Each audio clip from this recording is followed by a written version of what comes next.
Hello, everyone. I said, hello, everyone. You want me to be successful, right? Right, streaming audience? I'm so glad to be here. I want to tell you a story. A couple of weeks ago, I received a warning. Now, it really was more like an alert. My credit card had been charged for a renewal of my classmates.com account. And I didn't even remember that I even had a classmates.com account.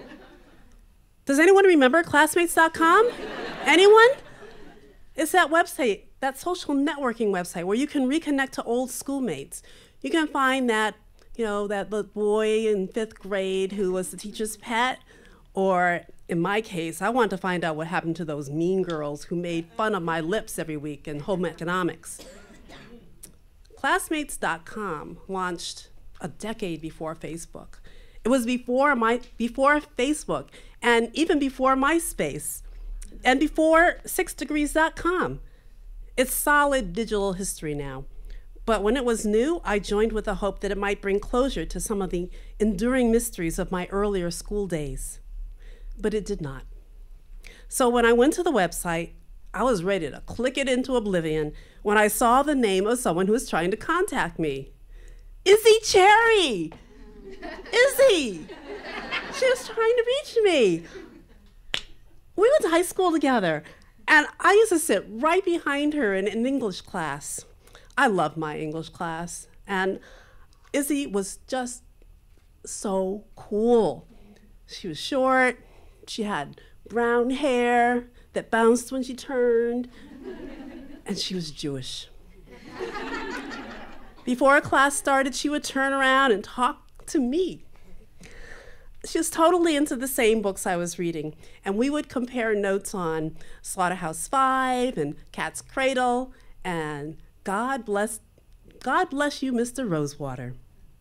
I guess you could have called us fangirls. Kurt Vonnegut fangirls. Yeah. But that was all there was to it. Our relationship existed only in those few minutes of conversation before our teacher called our class to attention. Look, I had no lasting contact with the folks I went to high school with. Honestly, there just wasn't much reason to it. There were some nice kids like Izzy, but I had not connected closely to them. School was not an easy place for me. When I was in 6th grade, my family moved us from a white working class neighborhood to a suburb in Springfield, right out of Springfield, Massachusetts. And it was really a gutsy move because there was only one other black family who lived there.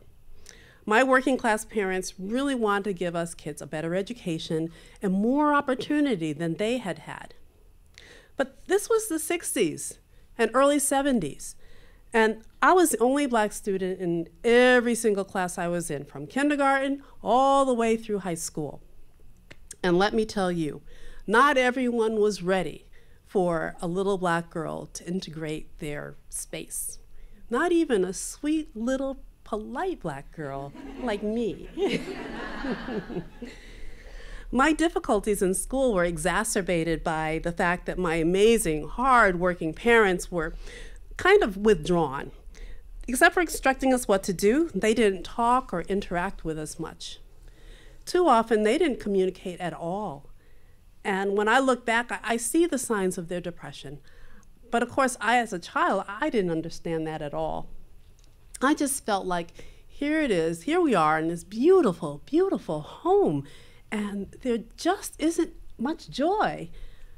Their sadness made me feel sad too. And anxious. And how could it not? It feels like my whole life I've tried to heal that hurt and channeled the anxiety by overachieving, by trying to help others to heal, and trying to function like a healthy person. Izzy could not have known my struggles because the only place my feelings were articulated was in the fat, spiral-bound notebook that I carried with me every day. And I wrote poems, poem after poem after poem. But seeing Izzy's name made me remember those happy sparks I felt when I connected with her. I suppose that's how classmates.com gets you hooked. A triggered memory just reels you in. and then you sign up. So I renewed my account. I did. And I sent Izzy a message. And she sent me a message. And finally, we talked. What really struck me, and what I haven't stopped thinking about since we reconnected, is that Izzy was bullied too. And she told me that her parents struggled with mental health challenges too. And Izzy is now a therapist. She has dedicated her life to helping incarcerated men who have been judged insane to find their path to healing. Can you believe that? Izzy!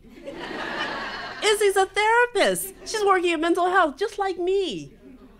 So I have to tell you, when I was in school, everyone seemed to know how they fit in the world.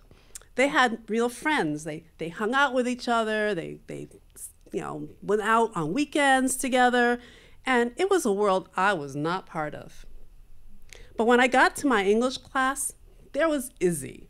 And for a few minutes of the day, our easy banter and mutual love of Vonnegut and books made me feel like a regular high school student. It's hard to know exactly why we're drawn to other people. Human connections rarely happen all at once. More often, it's in bits and pieces. We share a laugh, or maybe we're moved by sharing a book together. And from there, we begin to lay a foundation, brick by brick by brick, and maybe it grows into a friendship. That English class and Kurt Vonnegut brought Izzy and me together, but maybe it was also something else, a deep and unconscious recognition of shared pain. Whatever it was, here we are, 46 years later, after graduating high school. We were able to reconnect and share parts of ourselves with each other that we weren't able to way back then. Perhaps we will continue, brick by brick by brick, to build something more. Who knows? I don't know.